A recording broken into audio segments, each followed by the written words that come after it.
you're gonna fail. Let it happen. And if you want to do it, you have to fail and you have to keep failing. Like, there's literally nothing anyone could do to make you ready for it.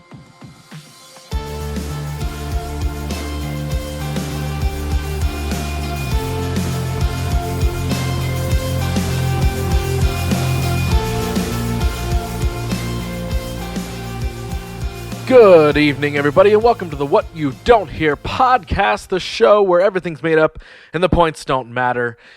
I'm kidding, of course. Comedy, folks. It's comedy. Comedy being the theme of this week's episode, just behind the main theme of another incredible story. If it's your first time here, what this is a life podcast. It's a story podcast where I sit and take a real, raw, and inspiring dive into the story of my guest and talk all about what makes them them by uncovering a side of their story that most have not heard before.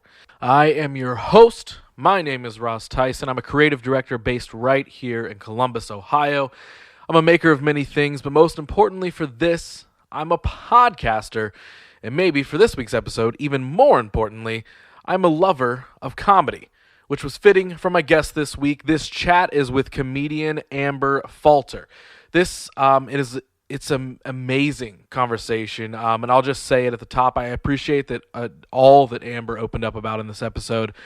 She has quite the story, and I'm glad I got to not only meet her, but sit down and truly get to know her through that story. And also find out that she lived literally just around the corner from the podcast studio. The world, folks. It's a small one sometimes. So, what do you say? Let's just jump in. Let's get to it. Here is episode 29 and my conversation with Amber Falter.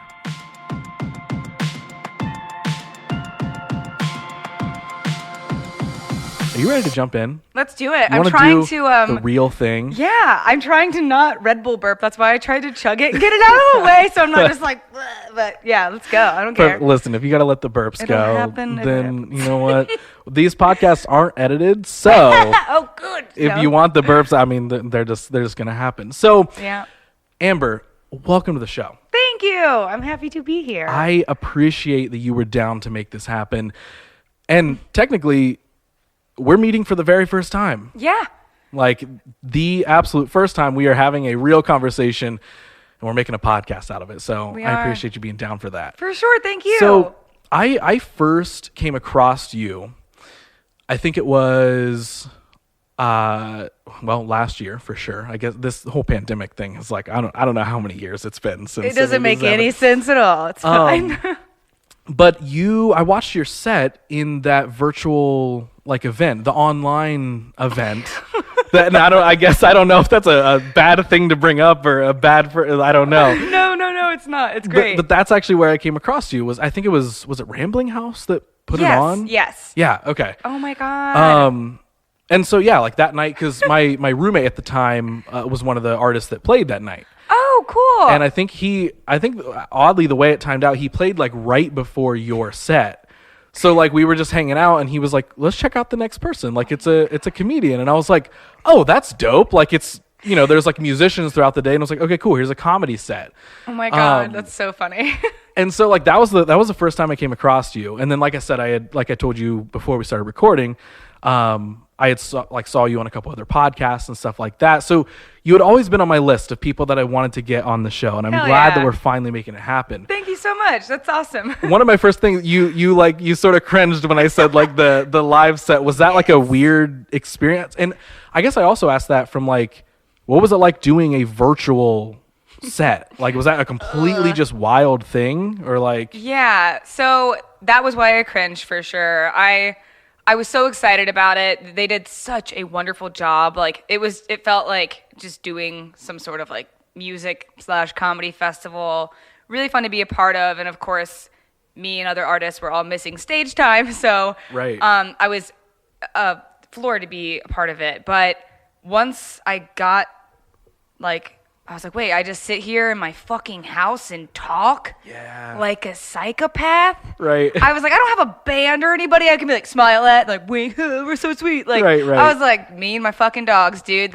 Incredible. So I remember they had me do 30 or 45 minutes, and I was like, it's just so weird to not hear feedback or see people. Right. I mean, I had a blast doing it. I was day drunk. It was fun, but holy shit, Incredible. that's so funny that's how you caught that. So is like stand-up comedy like the main thing, or was that like did you get thrown like for a complete loop where it's like, hey, I do some comedy, but I'm not like too deep into the world of stand-up, and now I'm doing a virtual stand-up to no one, like. Well, luckily I did comedy a lot this whole year. I've barely done shit. But before that, I had probably anywhere from 4 to 7 shows a week. Oh, So that's awesome. yeah, and I was like, oh yeah, I can yap on my phone. How nice! I don't have to wear pants, like the dumb Zoom excuse bullshit. Right. I was like, how fun will that be? Not as fun. I mean, they made it really great, but I have not done a lot of online shows this year because of that. But Right. it's just so different from hearing people laugh. I would assume God. that's like I can imagine like what it was like for a lot of the musicians playing. Like, of course, like, yeah, if you don't get a response, but you're still like at least losing yourself in like the music, and you're at least like playing the music, so there is a lot of loud noise you can just kind of groove to. And then I remember even my roommate was like super awkward in between, where he was like, I don't know what to do, like I don't know what to like say to people that I can't see, but I still feel like there's a cushion there for the musicians who are playing music, to where, I mean, your whole point is like, I need to say something to gauge a reaction from people who are not here. Yes. What was the preparation like that for? Was it like, I'm doing my same set and we're just gonna just do it, and I'm just gonna deal with awkward silence? Like, yeah, great question. Preparation, you say preparation. Oh gosh. So I feel like because of how often I was working at the time, like leading up to COVID and everything, I never had time in between. There was no time for prep. I'd be like at the bar I was working at, just thinking, yeah, I'll do that fucking set and then I'll have some fun. I'll yell at somebody. Yeah, Yahtzee. Like, so I always felt like overly confident. And then leading up to that moment, and after doing a handful of other virtual shows, I was like, oh my God, like this sucks. Like, this is so scary. So yeah, I kind of had my usual set, but even in the real world, I really like to be present, and I want every show to be different, and I want everyone, if they see me 10 times, to walk away and at least be like, well, that was fun. We talked about different stuff tonight. Like, that only happened that one time, and I was there. So, like, not having anybody to, like, talk to or interact with, I was just like, oh my God, comedy is going to be so different forever. I'm so scared. Yeah. So I think I probably yapped about some coronavirus shit or what I was doing. Or I probably some dumb bullshit, but yeah, I just kind of did my set and didn't hear any laughs, and my dogs were crawling all over me, and I was like, I'll just drink and then I'll die. So, incredible. Then you shut your phone and you're like, I guess that was a set. I guess we did it. there was another show. Great.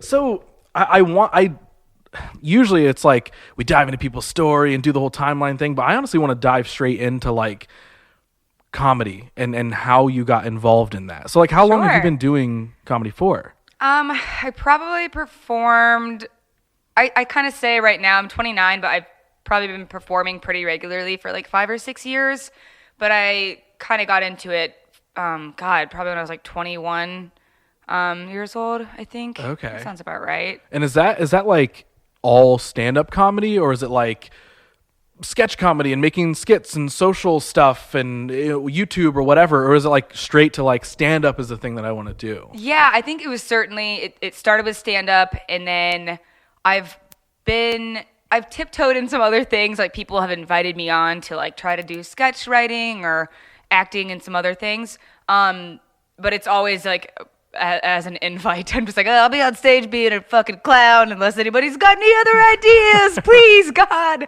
Right. So yeah, it's definitely been stand-up.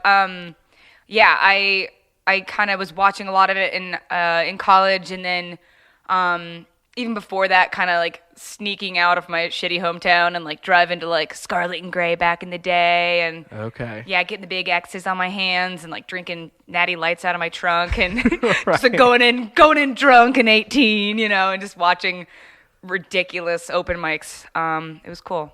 So I feel like not a lot of people who know me or maybe watch the show know like how much of a soft spot I have for comedy. Yeah.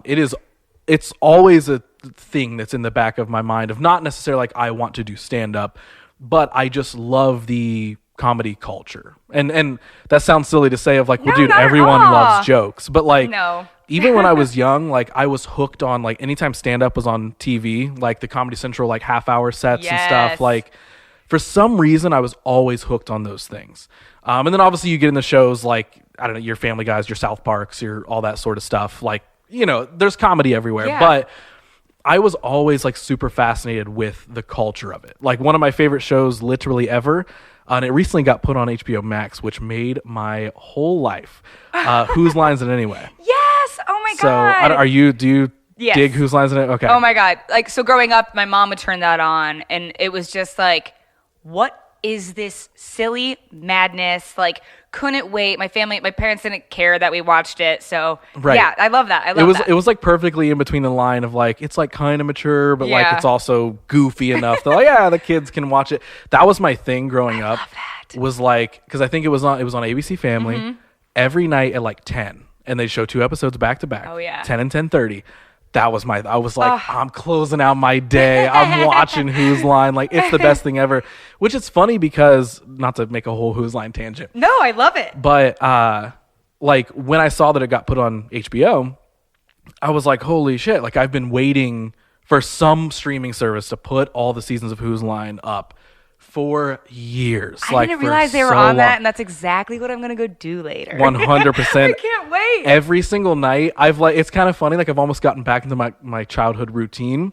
Every night at the end of the night, Hell when like yeah. I'm like laying down, I'm like, what do I want to watch? I'm like, I'm gonna fire up Whose Line, but Duh. now I can binge like 10 episodes back to back, and then decide to go to sleep. But the point that I was getting at was like, I don't know what it was that fascinated me about that, but like it literally was absolutely one of my favorite shows. So now coming back to it as an adult, I feel like with a lot of things that you return to, it feels different sometimes, right? You're Yeah. like, I still like it, but that's not exactly how I remember. Like, that's actually kind of stupid. I don't know why I thought.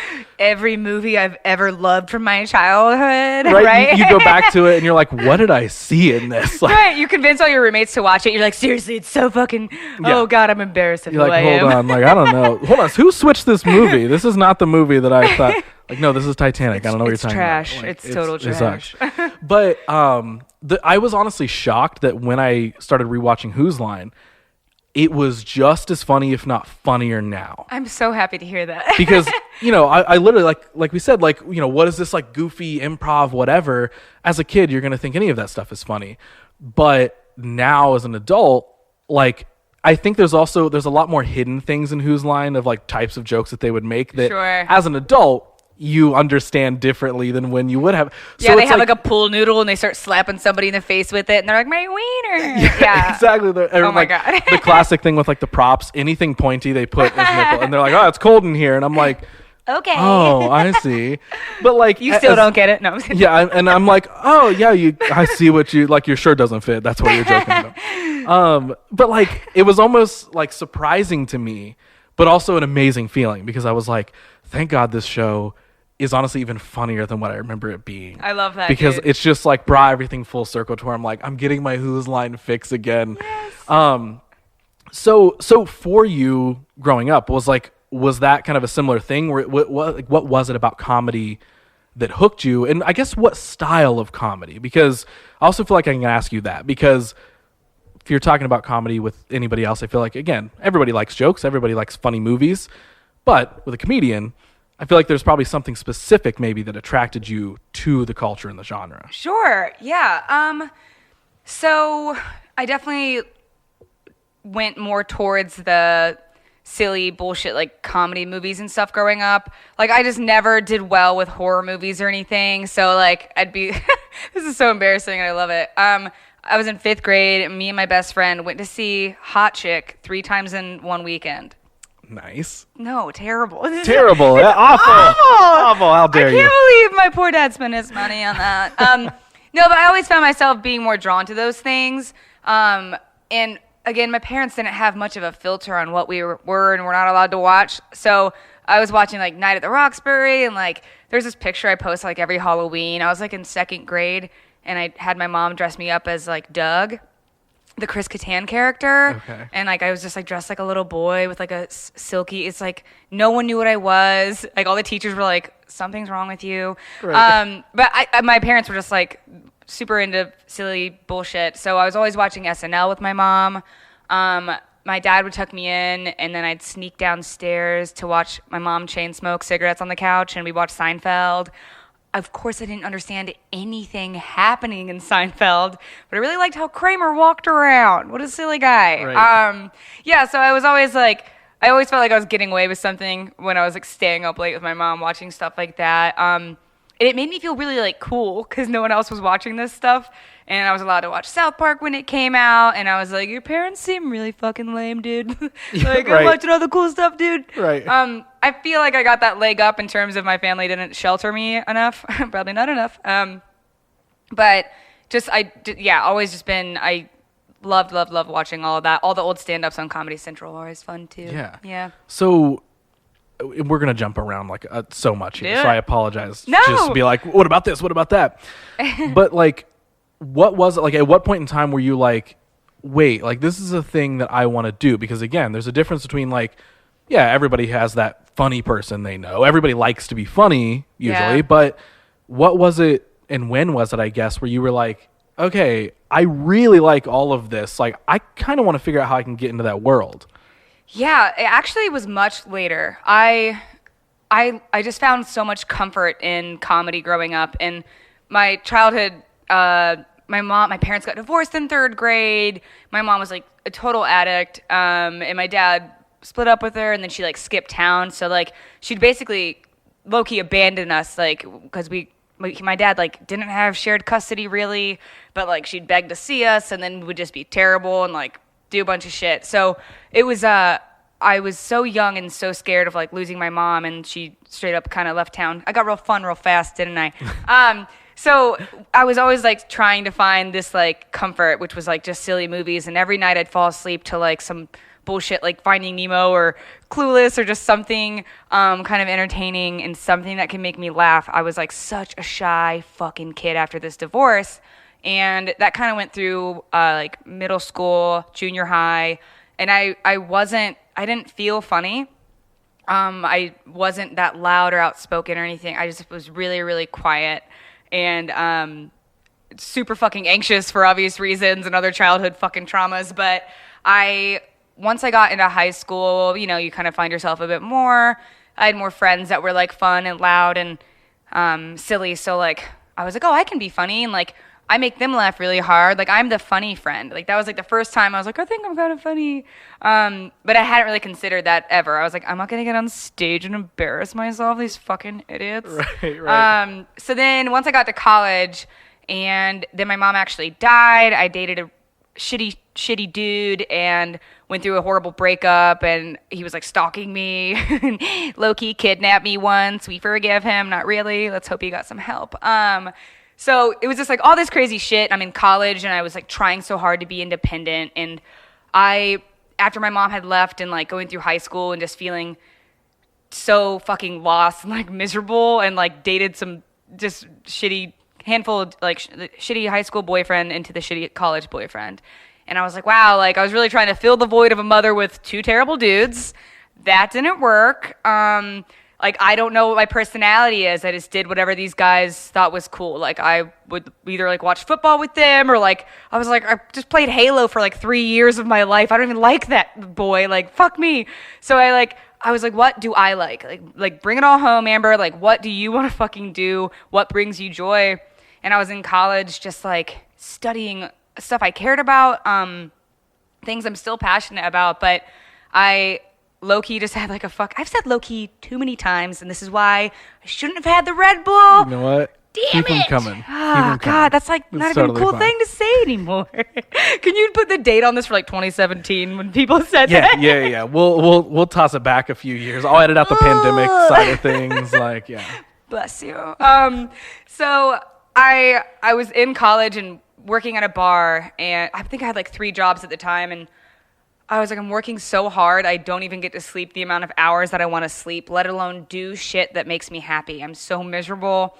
I think I was like 19, around this time, and my mom had just died, 19 or 20 years old, and I just like stopped going to classes and like I was like, I just want to laugh and be happy. I just want to fucking try that for once, and started going to open mics, started like really getting into the scene and kind of watching, and then started performing. So okay, I know there's a lot to unpack there. Yes, and I want to unpack as much as we possibly can. Oh yeah. So let's just start with, are you Columbus born and raised or somewhere else? Yes, so suburb of Pickerington. Okay. Yeah. Okay. Now earlier, unless I misheard, you said like got out of my shitty hometown, like whatever, like that sort of thing. So I think Pickerington was shitty to me because I hated my childhood. Okay. I think I always like my shitty hometown. It sounds like I grew up on a barn with like a house full of hogs or something. Right. Had a fine life, really. My dad did his best. He's a great guy. But yeah, my parents' situation was so much, and watching my mom like go through her addiction and stuff. Because like really, my dad has always worked 1 million hours a week, and he still does.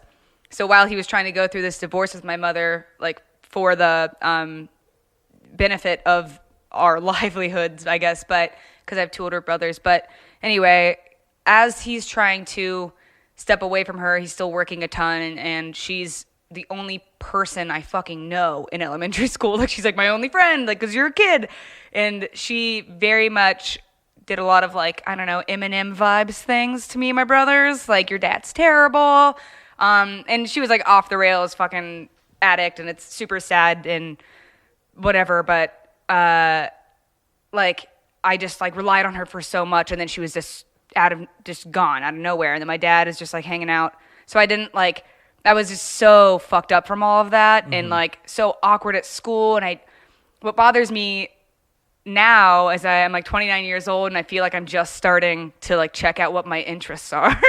I'm like, oops, took a minute. Like, I didn't do any extracurriculars. Like, I always wish I played some music or anything. And I'm just like, oh yeah, I didn't, because I was just like fucking traumatized and scared all the time. And I would just go home and like eat a bunch of potato chips and cry. So right. Yeah. So I don't know. Sorry, I went off the rails there. No, I mean, exactly. I want you to share everything you feel like sharing. And so, like, what was, I know we're just digging in even deeper, and at any point in time, you're like, dude, just get back to the comedy shit. But, like, I mean, what was going through all that stuff in childhood like? And I asked that because I've been through similar things. Obviously not the exact same. Sure. But growing up, my family was always split. So I was totally an accident. So I totally had mom's side and dad's side. And the reason that divide was there was because very early on, and now, thankfully, ex-stepmom came into the picture and was just like, okay, I'm going to take control of everything, and I'm going to make some things really hard for you to do while you grow up. No, okay. So that caused a complete divide between families. So I know, like, from my perspective, like, what a lot of that was like, of, like, I think about that a lot, right? And I'm sure maybe you do the same thing, where, like, you look back and you're like, okay, well, like, how did that stuff affect me? But maybe, like, why didn't it make me super insane or go down an incredibly dark path? Yeah. Or, you know, because you see so many examples of that where it's like, oh, well, this happened to me when I was younger, and now that's why this is the way it is, and I just don't know what to do about it. Absolutely. And by no means am I perfectly put together and have everything figured out, like, far from it. But I look back on a lot of those things, and I'm like, man, like, you know, because I feel like growing up from that stepmom, and I'm not trying to just, like, make this about bashing her at all, but I know, like, growing up, like, I was, like, heavily mentally abused a lot. Sure. Always, like, I would go home and get bullied. You know what I mean? So at school, you're like the quiet kid, go home to like this kind of bully mentality. But it was also the same person who would buy you anything you wanted. Oh my God. So it was like this weird manipulation sort of thing of doing the whole, like, you know, she would be like, well, your mom's not a good mom, and she doesn't do the things that I would do for you. And just like a complete divide to where, like, until she left, the two sides of my family never spoke. It was just like a civil war, and I was in the middle of it. How old were you? When she eventually left, or during? How long were they together? I was like 3-4 years old until I was like 12 or 13, I think. Damn. So, like, whole like actual like grow up period. I mean, at least I like as a kid, that was always there. That's a long time. So I feel like a lot. I'm not going to say the same boat because everyone's experience is different, but I feel like I was in a similar way where for the longest time, like I was always that super quiet kid. And like for the longest time, as I sit here now, like, oh, I'm a host of a podcast.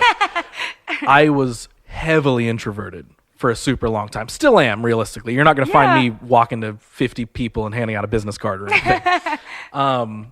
Luckily, I get to know people in the safety confines of a podcast. Absolutely. But sorry I trailed off there. No, I love it. But I give all that I'm so example. glad you had all that trauma. Right? But I give all that example, maybe even to open the floor of like, what was all of that like for you? And obviously, you're a kid, so it's not like you're going to remember every single memory or time. Well, we had so many things we had to repress, Russ. Exactly. we had to push them so far back. Now we need to dig them back up. It's for a podcast. I forgot my shovel. I just can't today. Well, I'm so sorry that happened. It happens. And thank you for sharing that. It's. I feel like when I first started comedy, and this is kind of tiptoeing back to my early 20s real quick, was because I had never talked about or realized how fucked up my childhood was, because I still had a roof over my head. I still had a great father, but nothing was ever explained to me. My dad just kept his head down, felt terrible that my mom left, and just, I'd be like, can I go to the movies? He's like, go 18 times. Here's $100 and I love you. And I was just like, I guess money's my mom now. Like, I feel so privileged in a million ways, but I was so deeply fucking hurt when I was in my early 20s, and I was like, I just want to feel joy. And like, we talked to other people and they're like, oh my God, when I was 6, my dad and I went jet skiing every Saturday. And you're like, oh, sounds tight, dude. Sounds really fucking cool. I was in my room crying. So anyway, growing up, I was just so shy and so scared. And like, my mom just fed me so much bullshit. Like, it was wild. And she wasn't like so my parents split up and she still lived in Pickerington, and my dad reluctantly would be like, you sure you're good? Like, I'll drop them off for tonight. And she would just leave us in the apartment for the night and like left the door unlocked, wouldn't take me to school, wouldn't feed me. Like, she took me to an apartment complex at like 1 a.m. once when I was in 4th grade just to go like do some drugs, and just like very much like left me in the car, told me she had to go grab something, and then hours later came out to the car, saw me, and then screamed because she forgot I was in there. And then she ran back into the fucking apartment complex and was like, told them that there's somebody in her car, and they're like, that's your daughter, dude. And I was like, oh hey, me, just 10 years old and pretty hungry, honestly. And then they gave them whoever fucking lived there gave them some spaghetti, and my mom fed me at like 5 a.m. in her bed. And I was just like, it's just so sad to me. I was like, no, you're right. You do know best. Dad sucks. He always has meals for me and doesn't leave me in the car. It's because you don't, you don't understand. Like, you just hear like whatever they're telling you at the moment. You're like, oh yeah, because you're not really going to stand up for yourself. Like, you're not going to form your own thought and be like, no, actually, I think it's this way. Like, right. That doesn't come until later when your mind forms in a way where you're like, wait, I'm my own human being. That was fucked up, bro. Right. Yeah. And in the same way that, like, your stepmom might hurt you and say shitty things to you, but then buys you that PlayStation. Like, my mom was always very like, we can get you that. And I remember, like, small things, like I wanted to start shaving my legs because it was like that time, I guess. Although the girls were doing it, and I was so afraid to bring that up to my dad. She never had money, so like I was like, well, I want to shave my legs, but I don't want to bring that up to Dad. Like, what can we do? We went to Kmart together. She held my hand, got me all cute and shit, and was so nice to me because she wasn't usually that nice to me. But we went to Kmart and she stole some stuff and we sold it, and then we went and bought a razor. Like, she was just so fucking like, she's like, so if you need money, here's what you can do. And I was like, noted. And like, until a couple of years ago, every time I went to Walmart, I'd try to steal something just out of like old habit. Like, really, it was insane. Wow. So she would like grab stuff from the back and we'd walk it straight to the customer service counter, and she'd be like, I bought these Harley Davidson boots and they don't fit, so Can we get like a refund? And they're like, do you have the receipt? She's like, no, sorry, single mom, I lost it. And they'd be like, okay, well, we'll just give you most of the fucking money, like minus $20. So she was just so manipulative. And looking back now, I know she had a ton of fucking issues.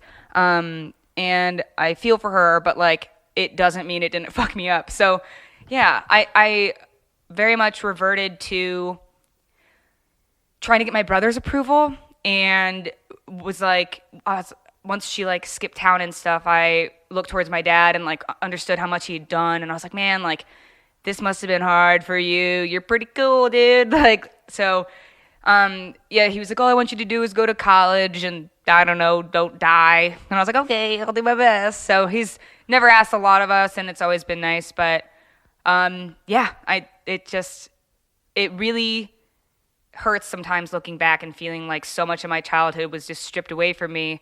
And what sucks is that I feel like a lot of teachers knew that things were going on with me, but mental health doesn't fucking matter to anybody. Like it didn't matter.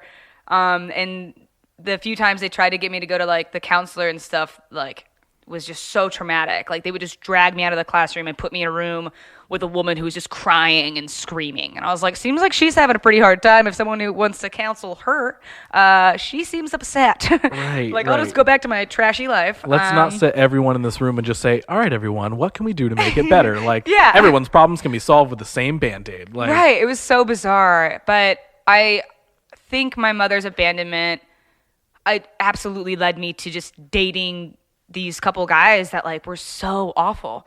And I just would have given anything for anyone to care about me. And it was devastating. And like looking back now, I'm like, I would never let somebody talk to me like that piece of shit. Like it's just sad and it's a bummer, but comedy's cool. Well, I think even like as weird as this is to say, like I think the valuable thing in those situations is when you hit those moments, like we're sitting here now and both of us are saying like, hey, hindsight 2020, I get it now, I understand, is like, even though you resent those times and those moments and maybe those people of like, how could you do this and all that sort of stuff, it's great when somebody hits that moment in time where you can understand how you learn from those things.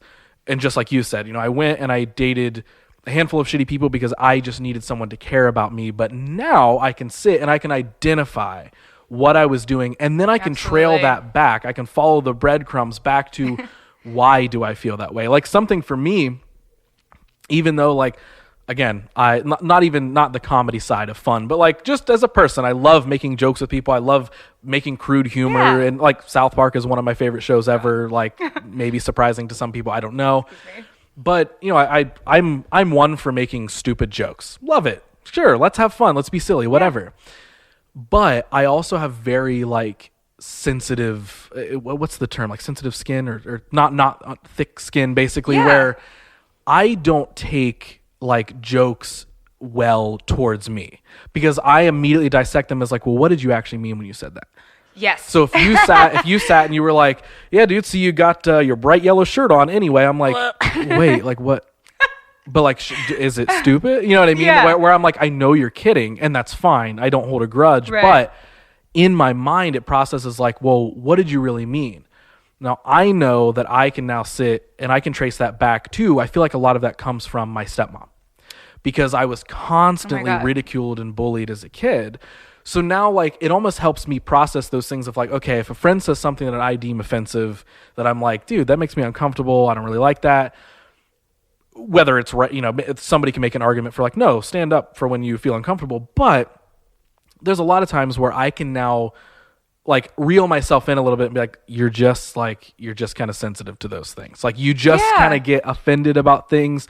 They don't mean it, because if you texted them right now and said, hey, that thing you said earlier was kind of upsetting, they're your friend and they're going to say, oh, dude, I was just kidding. I'm so sorry. Yeah. But the whole reason to be giving that example is because that's like the value, oddly as it is to say that in a lot of these things, is when you hit that point of being able to identify where that stuff comes from, I feel like you get a little more control over it.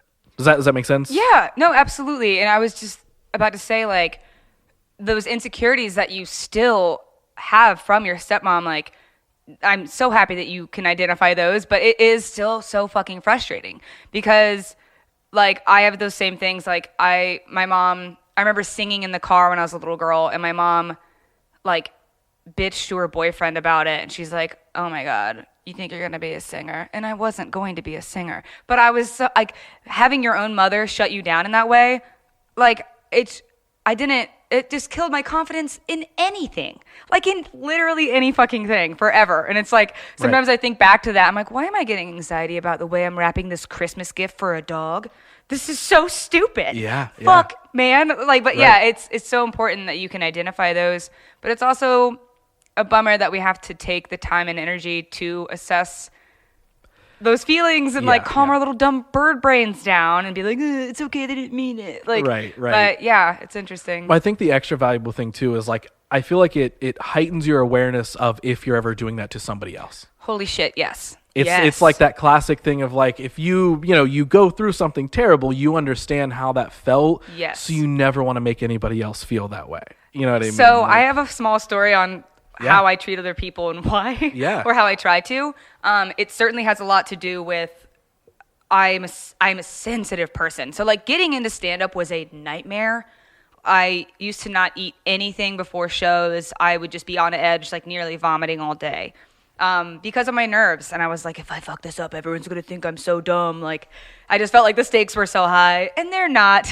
But I was like 7th grade. My brother had a friend over, and he's a super nice guy, my brother. And I remember he went out of his way to sit me down. And he's like, hey, I have this guy coming over. I've been hanging out with him. He doesn't get out of his house a lot. And just be nice to him and like don't bring up family. And I was like, why? Why not?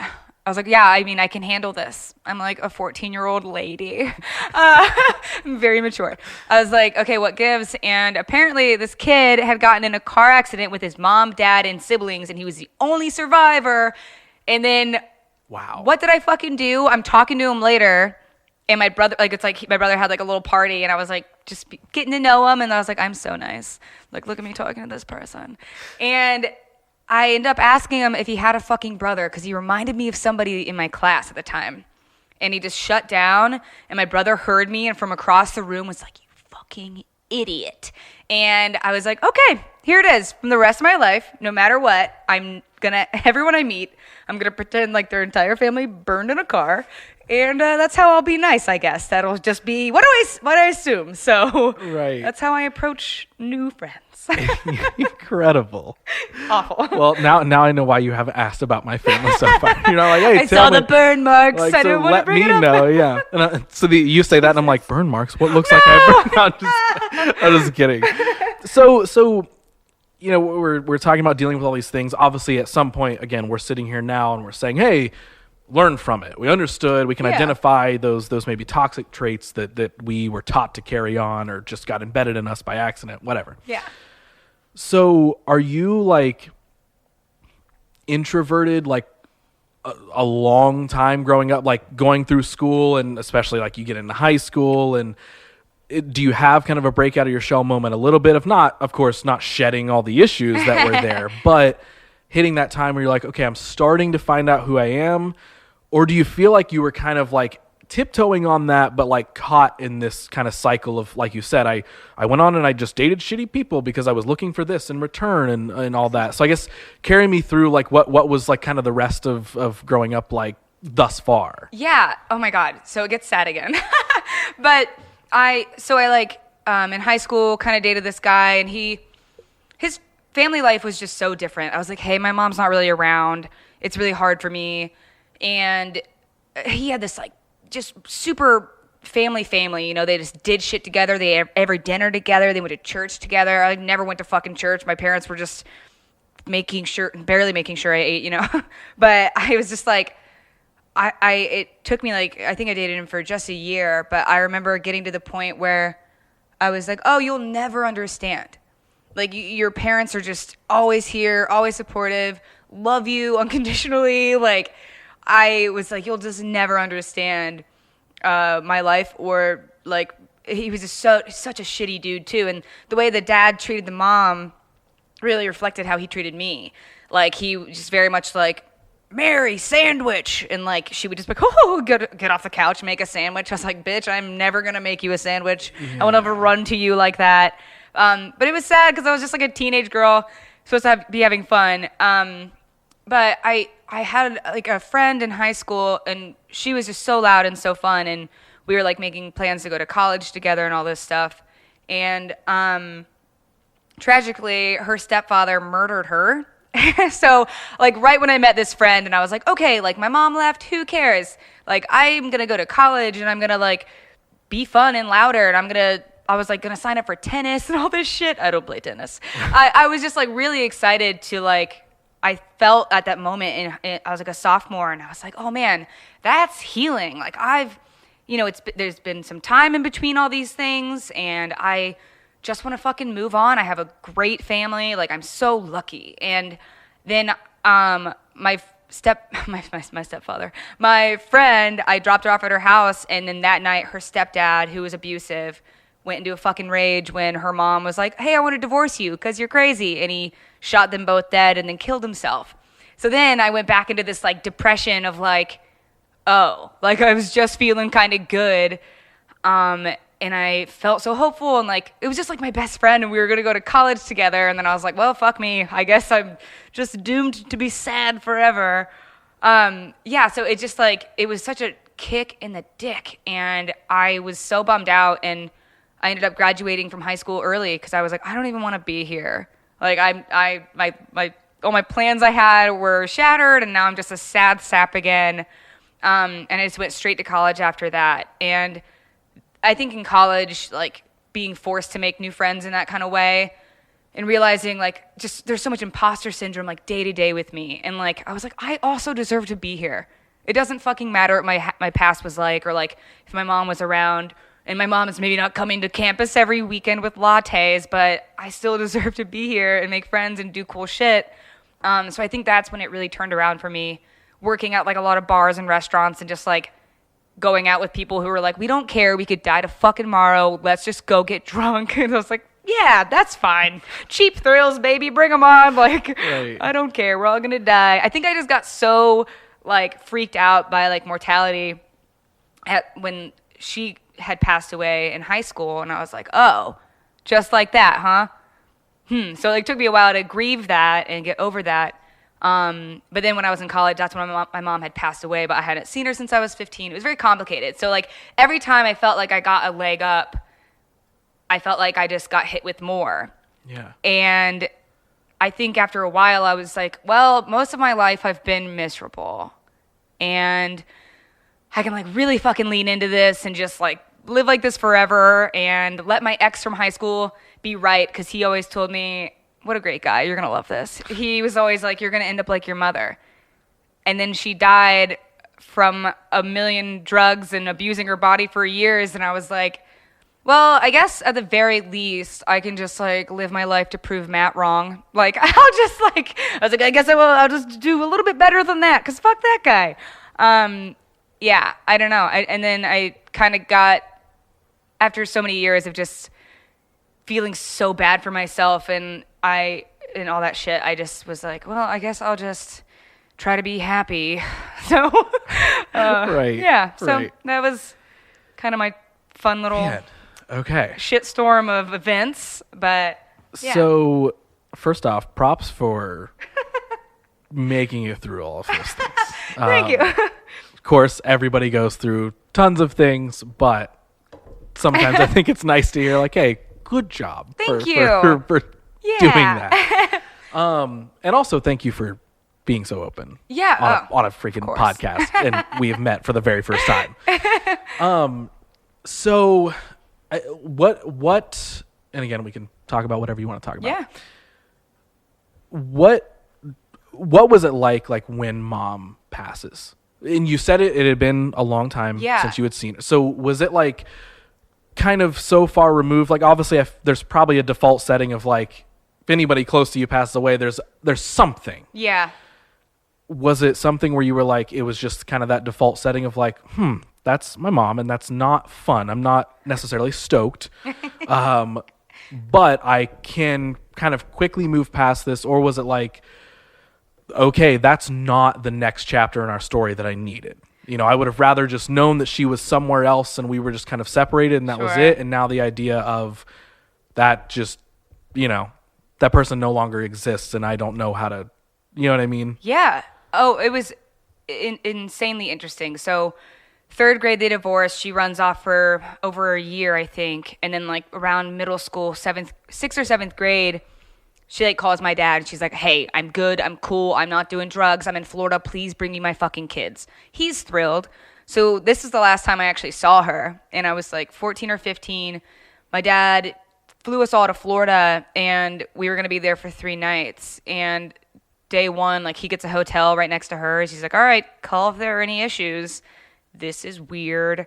And she had an absolute fucking breakdown, like attacked me and my brothers. In the middle of the night, we had to like run out of her hotel room 3-4 in the morning. I remember my brother pulling me and like dragging me down the street. And after my mom had like crawled all over me and screamed and held me down to the ground and all this shit, she just lost her fucking mind and was still clearly involved in some heavy drug use.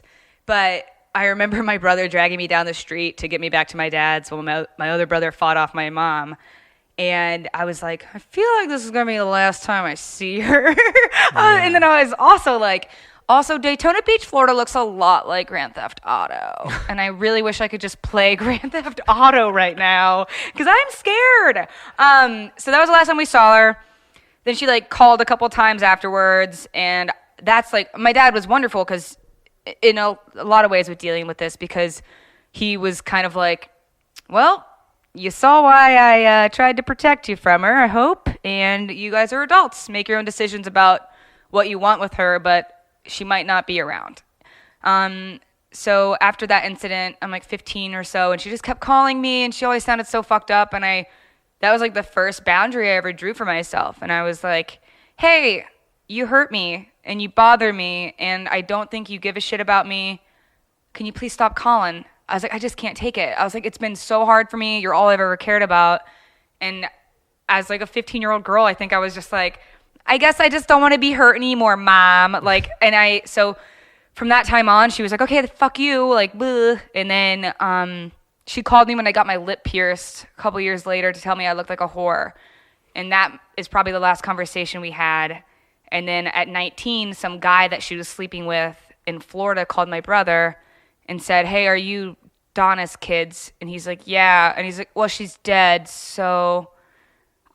And then that was it. So it was extremely weird. My brother just calls me one day, and I was at work, and I was like cleaning stuff. I was like doing commercial cleaning with some like high school friends, and I was 19, so I was in college, but I was like summer work. And he's just like, hey, Mom's dead. And I was like, okay. We finally got the phone call then. He's like, yeah. And so it was super weird. And at first we weren't like grieving, like you were kind of saying. We were just like, yeah, I mean, that's exactly what was supposed to happen. And then it just kind of like hit us. We're like, oh, well, like I think in like our heart of hearts, we were really hoping that she'd just get better and come back. Of course, and we'd have this adult relationship with her. But okay, this is different. So like it was funny because the night it happened, I went to my brother's place and we're sitting there like just not crying and just like processing, and his wife at the time was like crying and throwing shit and just so upset. And I remember looking at her, I was like, you didn't even know her. I was like, will you fucking relax? I was like, you're freaking me out. And she's like, it's your mother, you should be. And I was like, I guess I should be sad. And then like, of course, eventually, yeah, I'll have breakdowns about her to this day. But like, yeah, it was just such an interesting way to lose somebody because, from 15 to 19, I was literally telling people, or a handful of times when I get really upset about it, I was like, I don't have a mom. She's fucking dead to me. And then she was dead. And then it was like, okay, well, this feels different now that I'm feeling it. But it was bizarre. But again, I feel like so privileged that my dad could have fucking left. You know what I mean? He could have been like, fuck this. Yeah. And instead he distanced us from her, and like, that's best case scenario, I think. But so after that happens, and again, I know you have kind of already said this, but like, what's the path kind of like right after that? Was it immediately like, you're going back and forth between like, hey, I kind of don't care and I expected this. And obviously you're always going to have the balance of like, wait, that really sucks. Yeah. But, is that when, you just go down that path more so of like, okay, I'm getting the shitty boyfriends and I'm kind of, now that like this thing for sure has no option of getting better. Like that tiny glimmer of hope that like maybe this could have been, now it's not there. So now I'm going to maybe heighten the things that I'm looking for in other situations where it's almost like I hate how cliche this is, but it's like, you're filling that void in a way of, you're almost accidentally filling that void with things that you don't even necessarily want, with like, okay, well, maybe since I'm not having this shitty situation actively, I'm going to subconsciously put myself in other shitty situations because that's almost the weird cycle of comfort that I put myself in and what I'm going to allow myself to be a part of. Like, does any of that make sense? Yeah. Is that kind of sort of how you feel like where it went after that? Or yeah, it was just the amount of people that reached out to me and were like, oh my God, I'm so sorry your mom died. The love and like concern that was coming towards me I was like, oh wait, I'm supposed to be grieving. This is fine. Like, and what was cool about my mom dying? Are you guys ready for this one? What the fuck is wrong with me? It kind of kickstarted some good shit because I was in one of the scarier abusive relationships I was in. And after I was at my brother's that day, the day I found out, I go to his house, I'm getting phone calls and from like people I didn't even fucking remember, like my mom's cousins, and they're crying and they're like, we're so sorry, like telling me stories. And I'm just so like in awe of the love I'm receiving. And I'm just like really taking it in. And then I'm sitting on his couch, hoping my boyfriend will console me. And he just gets mad at me because I won't go have sex with him. And then he like screams at me while I'm on the phone. I was like, hey, I'm kind of doing something here. And he's like, you don't even like your fucking mom. Jesus Christ. And I was like, I don't have the energy today, but we're going to break up pretty soon. And we did, which was great. And then that's when I started going to OSU. I transferred from OU to OSU and moved down there. And like, that's when I started like really kind of getting into comedy. And I was like, well, I don't fucking care. Like everything hurts so much and I just want to feel any joy. And I just go watch these open mics and binge comedies at home because the first thing that could get a reaction out of me was something funny. Otherwise, it was just like, I didn't give a fuck. And I loved all my classes. And like, I still look back on like how much I failed because I just couldn't take it anymore. And my professor's watching me go from like gung-ho, happy, like blah, blah, blah, to just like, hey, this doesn't matter to me because we're all going to die. So do you guys mind if I leave early? Or like, I was just so fucking over it. And I wanted to find something that made me smile if it fucking killed me. So that's really when I got into comedy, for sure. So I don't want to... Did I answer your question at all? Yes, yes. I doubt it. You're so kind. No, it is totally fine. I'm trying my best to not make us trail off in a different direction here because there are other things about that I want to ask you. But like, what were you going to college for? I was actually in school for soil science. So mostly sustainable agriculture with like a interest in soil science and dirt and stuff. Real weird. Okay. Doesn't sound very interesting, but it is. Right. Yeah. There's interesting so things cool. to everything. Yeah. Okay. So was that kind of your main go at like, okay, I'm interested in this. I could see myself having a career in this. Was it like a mixture of that and like I'm supposed to go to college and I need to keep myself busy and try to find a career path? Yeah. Like what was that? Was it like, this is what I want to do, but comedy keeps knocking at the door? I guess walk me through like kind of that. Was it like a for sure, like I'm going to college to do this because this is exactly what I want to do? Right. Oh God, no. So I went to college at 17 at OU.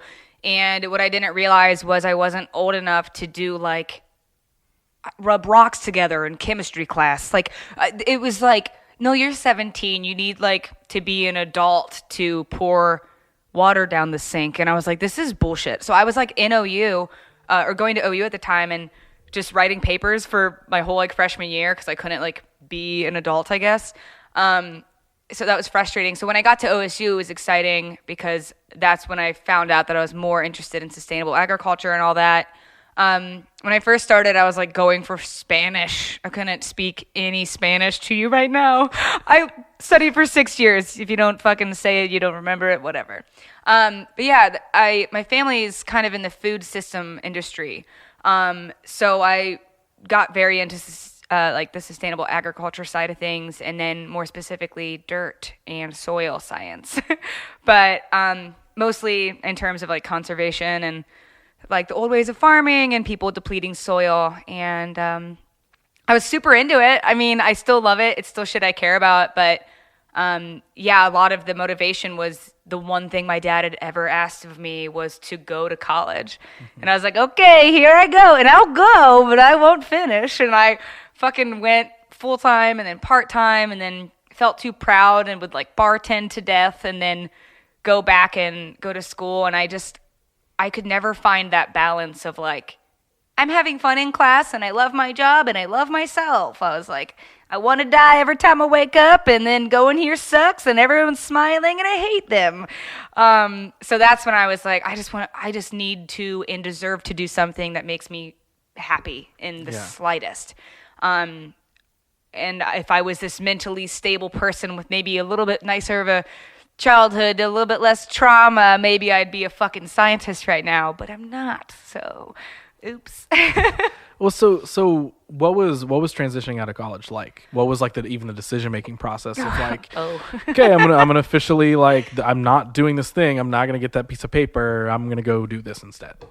So, my mom had passed away. I was like 19. I kept going and trying, and like I would have good spurts and take like a semester off or whatnot, and then I'd go back, and I think I must have been 23 or something at this point, and I had like, it's like the third time I told my dad I was going to go back, and I was feeling better now, and I remember just like not sleeping for like a whole week. I was working way too much between like 3 jobs, and I went to my first class of the day, and I'm sitting there, and I was going through my notebook because we had some exam coming up, and I just looked at a side of this notebook paper where he's like, let's go back through our notes and find this thing we all wrote down. And I went to it, and I was like, I'm fucking insane. I was like, something's wrong with me. I hadn't taken notes. I was an amazing note taker, but I was so mental at this point that I was writing just anything. I was writing like stories, and like I knew it was kind of because I'd been interested in stand-up and like watching it so much, and I was like so over this like bullshit I was studying, and I just really wanted to do it. And I was like, well, I guess I'm an insane person. I should see myself out. Like in the middle of class, I just stood up and I was like, I'm just never going back. I can't. I was like, apparently my brain wants me to do something else, even for a fucking week. Like, I don't care. I just walked out of that class, and I sent my other professors an email, the ones I liked, the other ones I didn't say shit to. I was like, yeah, I can't do it, dog. Like, ugh, I'm out. So that was it, and I didn't tell my family. And then, like, I think at a Thanksgiving, my stepmom was like, how's school? And I was like, yeah, I don't go anymore. Oh, I'm so sorry. Did I not mention? Oh, man, silly me. Potatoes are great. Anyway, yeah, food's great, by the way. Yeah. So then you start taking, like, steps into comedy after that? Yeah. Okay, so what's even like getting yourself in the mindset of like, I'm gonna start trying this, I'm gonna take these random ideas that I'm just jotting down in a notebook almost unknowingly and try to formulate them into, maybe for lack of a better term, a plan. Yes. Oh my gosh. I'm chugging all this soda water and trying not to burp. I'm awful. It was difficult because I had no idea what I was doing, but I find it really endearing when people that are trying to start stand-up reach out to me and they ask, like, what do you recommend? What do you think? And I'm just like, you're gonna fucking fail. You're gonna fail. Let it happen. And if you want to do it, you have to fail, and you have to keep failing. Like, there's literally nothing anyone could do to make you ready for it. And being such a shy person for so long, it killed me. I was so fucking scared. But where I was at was in terms of like my material, and I was like, what do I even want to say?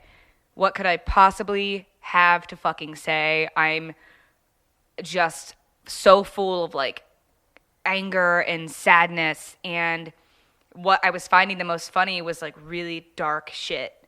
And I still to this day remember like my first set, because I started getting kind of booked with it, just like local bullshit bars. But it was all about my mom, and it was all about growing up with an addict, and it was all about her being an alcoholic, and it was all about these awful fucked up things and her dying. And like, it just made me fucking laugh so hard when I thought of it. And when I wrote it, like alone in your bedroom at 3 a.m, like under the covers, giggling, trying not to wake up your roommates, kind of laughter. Like it, like this, the feeling I got when I was a little kid and your friend from across the room is doing something during class and you're not supposed to laugh, but that like trying to hold it in kind of thing. And I was like, that's a fucking good feeling. I was like, I'm just thrilled I'm feeling that silly alone in my home. And this makes me feel so good. I want to share it with people. And to that, I was so inspired by the comedians I had seen talk about pain and trauma. And I was like, oh my God, thank you for not making me feel so fucking crazy.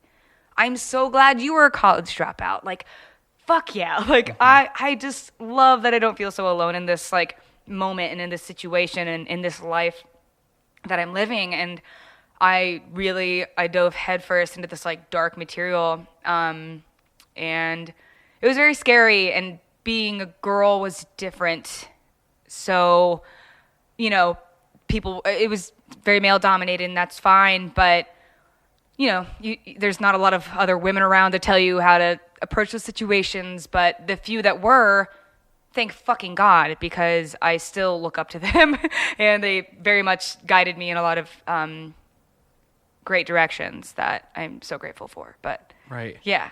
So how was that material received? You know what I mean? Was it like, hey, yeah, cool. Like I went out and obviously I was nervous and you have a couple bad sets, but I started to get laughs? Or was there just a weird whirlwind of pushback between like, well, I was a girl, so it was even harder, and some of the jokes weren't landing, and I realized it was more for me to get out than for anybody else to relate to? Like, was there anything like that happening? Yes. Oh, okay. Absolutely. So, I think what a friend said a while ago was, he was like, I listened to you because you were probably the only girl that night, and everyone's like, oh, who the fuck is she? And then everything you said just like didn't match what you looked like, because I was like talking about making my mom a Sims character so I could drown her in the swimming pool so she could die like she did in real life of drinking too much. Like I was like just saying these crazy dark things, and like it just felt so fucking good. I remember I was at this like venue, there was like 300 people. Again, I was way too new, and I'm like embarrassed by this material now, and it's not at all what I do anymore. But I remember feeling hundreds of people laugh at something that had like destroyed me, and I was like, sick. Okay, I was like, we can get through this, girl. It was really nice. I mean, it definitely got me some attention and stuff, but I felt once I started performing more that once I feel like I healed from a lot of that stuff with my mom, I was like, okay, let's move on. Let's get silly. Let's have fun. Let's make some other jokes. And people would book me and be like, I thought you had darker material. We're like, do your dark stuff. And I was like, I don't want to fucking talk about my mom anymore. You can shut the fuck up. Give me the 8 minutes or I'll leave. Like, now I talk about gerbils, okay? Like, fuck you. So it was interesting, because for years and even kind of to now, like, I don't think I'm like a dark comic, but like people will hit me up and like, hey, I heard you got some dark jokes. Do you want to do this show? It's about like being super sad and shit. And I was like, no, please don't make me. You should have asked me like however many years ago, like that me would have like, isn't that strange to me though, to hear that's like, that's somebody approaching you for something that they have not investigated. Yeah. Which is like, that's also just like people in general aren't necessarily always going to like figure out why they're trying to contact somebody or whatever. But that's I don't know, a very random thing, but that's strange to me. That's like, hey, heard you said this thing through the grapevine. Yeah. I have no idea of your material now, or I'm not really going to investigate like how we can make this work. Yeah. But can you come say those like super dark jokes? Cause like that's dope. Dude, yeah. And it was often, it's frustrating. It was frustrating. It's fun. Right. I just don't do shows I don't want to do anymore. Yes. Also, thanks COVID, I haven't had to say no a lot lately. Yay! Right. But that's also the value of maturing in something, is you finally figure out, like, I think that's the key to nearly anything, is figuring out how to say no to things that you just don't feel like doing. What a joy. Like, it is wonderful just to be like, hey, appreciate it, but nah, No. I'm good. Because there's always, at some point, you feel like you need every opportunity that comes your way. Oh my God. Right. You need everything that is offered to you. You're like, oh my God, I don't know if this is going to come around again. So, yeah. It's so nice once you figure out the things that will be just they'd be so blessed if you showed up. You know what I mean? Yes. It's like, oh my God, no, I'd be doing you a huge favor. Right. Your bar tab for the 2 Bud Lights can suck a dick. I won't be there. It needs to be mutually beneficial. Yeah. So, entering the comedy realm, as a woman, were there heavier difficulties? Because you mentioned that earlier. Like, as a girl, I'm looked at differently and I'm expected to be this way. Were there like heavy like challenges like that just shouldn't have been there? 100%. Okay. So I think without getting, because I could talk about this for another 2 hours, baby. No. So when I started, I definitely looked to the other women. But at the same time, there was only so many in the Columbus scene, and they'd probably gone through so much more shit than I have, and than I had to. And I'm like, damn, like, if I'm only dealing with this much, that means you already bitched at all these people to be better. And God bless you, dude. Like, damn. So I never wanted to bother them too much. To name a few, Laura Sanders and Nikki Winkleman, just such badass women that, like, really, really paved the way for a lot of the, I think, female stand-ups now in the Columbus. But, yeah, it was just like you were getting booked for things you weren't ready for, because it's like, oh, there's the one girl that's doing it right now, or like, she's new, she'll do it, she's desperate, she's taking every opportunity. Right.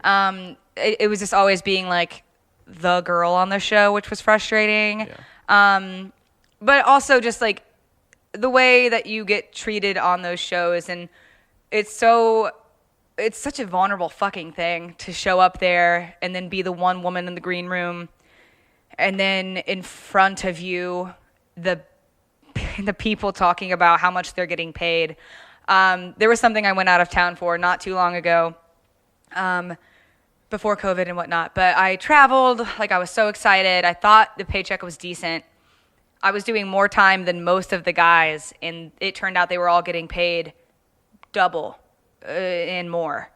And I still did the show. I fucking sat there and I was like, it's a great opportunity. It was a nightmare. I was trying to like write my set before the show in like the corner and just have peace and quiet.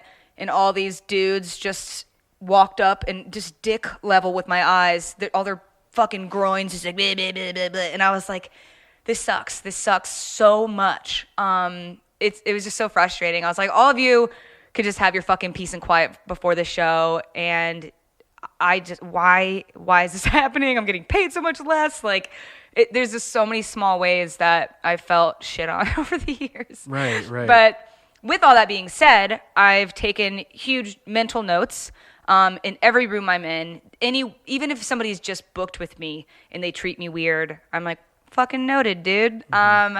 So I think the good thing about all of this knowledge over the years is once I started producing my own shows. Because if I put on a fucking show, I sweat for weeks about it. I care so much. Whoever's on my show is going to be treated with respect. They're getting paid no matter what. The bar will take care of you, and the audience damn sure will be nice to you. And the same thing for my audience. I want desperately for everyone who ever comes to one of my shows to feel just as important as my comedians. And yeah, I don't know. I'll kick somebody out in a fucking heartbeat. If you're rude or shitty or disruptive, I just hate it so much. And I think that comes back to my sensitivities. I'm like, I sure do hate when men are mean to me. So I'm just very much like, well, let's fucking turn that around and not book shitty dudes, which is huge too. that even goes back to kind of what we said earlier, is like when you have been through something and you've experienced something, whether it's harder for you or not or whatever, you're going to do your best to make sure that nobody else has to feel like that. Yes. So even in the business sense, you were sitting and you're like, okay, the climate that's going to be around me for this show, for this business, whatever it is we're doing, I want it to be this kind of a culture and a climate. Totally. Because I know the different climates that I've traveled through and the different cultures that I've experienced that have been shitty for X, Y, and Z reasons. Now I want to make sure we can avoid that. Whether it's as small as like, does the bar take care of you, or as large as who are the other people on the show, and will you be uncomfortable in a green room with them, or whatever it may be. So totally, that's like again, everybody goes through this, but that's like the sort of shitty, but also good value of going through the shit in different ways, is because when it's your chance to quote unquote give back or provide for the next or whatever it is, you've got even more clarity of like, okay, this is what I want to do, and do the same thing that your quote unquote predecessors have done in whatever field you're in for you. You know what I mean? It's for you. It's the other like female comedians and stuff like that of like, hey, you helped pave the way. You took a lot of shit. So now I'm still getting shit, but maybe it's a little bit less. And now I know how to deal with it a little bit better. It's I always feel like it's super important whenever there's that trickle down effect of like, but a good trickle down effect. Yeah, absolutely. Of like, hey, this person experienced this, and then I experienced this with a little bit more knowledge maybe that they share with me. Then I experienced it. Now I can pass on the new things that I've, you know what I mean? Of like, because I feel like especially in entertainment worlds, I mean, in business world in general, but like in entertainment, I feel like people love to keep secrets, and people love to keep their issues or things that they've went through or even their wins to themselves. Sure. I feel like it's very easy for a lot of people to gatekeep and be like, oh, well, I went through this, so you need to pay your dues. Right. Rather than just like, cool, I know you're going to pay your dues in whatever way that it will carry you through. How can I help you on that way? Yeah. How can I help you? Like something that we do like on our video productions. Like, yes, there are always people who help you along the way. I'm not going to pretend like no one ever helped me. But there wasn't anything that myself or my team or anybody ever got handed. There's and still now, no one's coming to me saying, Ross, I know you've been directing a lot more stuff on your own, and you've been writing a lot. Here's a chance to write a movie. What do you think of that, pal? No one's doing that. You have to figure out those opportunities. But the point I'm making is coming up and learning all of those things. I feel like I experience way more people who like won't answer that DM of like just advice that you're asking them because they don't want to share, because why would I hand you my secrets that I work super hard for, thinking that you're not working super hard as well. Right. You just want to know, am I working super hard correctly, or what should I look out for? Yeah. And I think that that's a huge problem, again, in business, but for sure in entertainment, because I think entertainment is so much more of a personal venture, where business totally is. Entrepreneurs like work super hard and you put your heart into it or whatever, but entertainment, you are trying to be entertaining to other people. Yeah. Whether it's in comedy, whether it's in writing a movie or acting in a movie, whatever it is, you're putting yourself on the line as well, just as much as business. It's like almost your own personality. I mean, I feel like when I was working all the time, and sorry to interrupt if I did. No. But like you were never off stage. Like, maybe I'm hosting that night, but if I'm, not that I would be, but like if I was being a shithead to somebody in the back of the room and some of the audience members saw that, like that just shows who you are. And like, I'm always watching people, other performers and stand-ups, like on and off stage. I'm like, okay, well, you're not going to be on my show because you're just really rude to that guy that liked your set. Mm-hmm. Why? Yep. Why were you mean to him? And it's the he same. Liked you. It's the same thing. Like there's so many. I'll just lump it up with the name tag creatives. There's so many creatives that I've met over the years that their work might be super cool. Yeah. But then when you really interact with who they are off stage, quote unquote, then you're like, oh, well, I don't actually care about your work at all. You suck. Yeah, like if you're not just a good person, or you're not like who you're presenting yourself as, like, of course you're not always, I'm sure maybe you get this, I don't know, but I feel like as a comedian, people are always like, be funny. Yeah, right. Are you funny? Right. Be funny.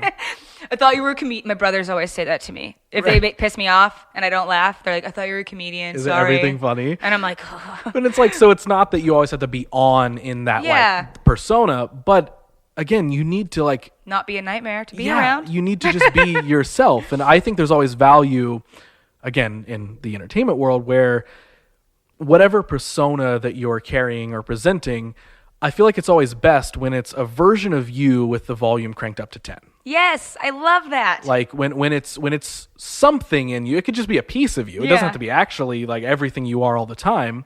Again, you don't have to always be in your persona or character. Yeah. But I think there's always value when it's like, well, yeah, this is coming from somewhere in me that is a part of me, and I'm just really cranking that side of me up. Absolutely. So you're still going to get bits and pieces of that if we talk. It's not like, oh, you're, the mom material you just made up. Right. Which I'm not saying, I can't really speak to say like that if somebody does that, it's wrong. Like I don't know if that's wrong, but I feel like it's way more valuable when it's like, yeah, I'm speaking from a place of this is really what I felt. And this is, so then if somebody came to you, and this is me just throwing this out there, I don't know if this ever happened to you or not, but I'm imagining like there's even a different value to be found that, let's say back during that time, or even now, if there's any residual kind of mom jokes that are left over or anything like that, I would imagine there's an extra value to be found that if you said those jokes and you expressed, this is how I'm coping with this. Imagine if somebody came to you after a show or after a set or hit you up on social media and said, hey, I know those are jokes and that was silly. You honestly made me laugh, but I've been through something so similar. Yes. And I feel what you're saying. I understand why you're doing that. So thank you for presenting that. And I feel like that is like, again, it's still an extension of you.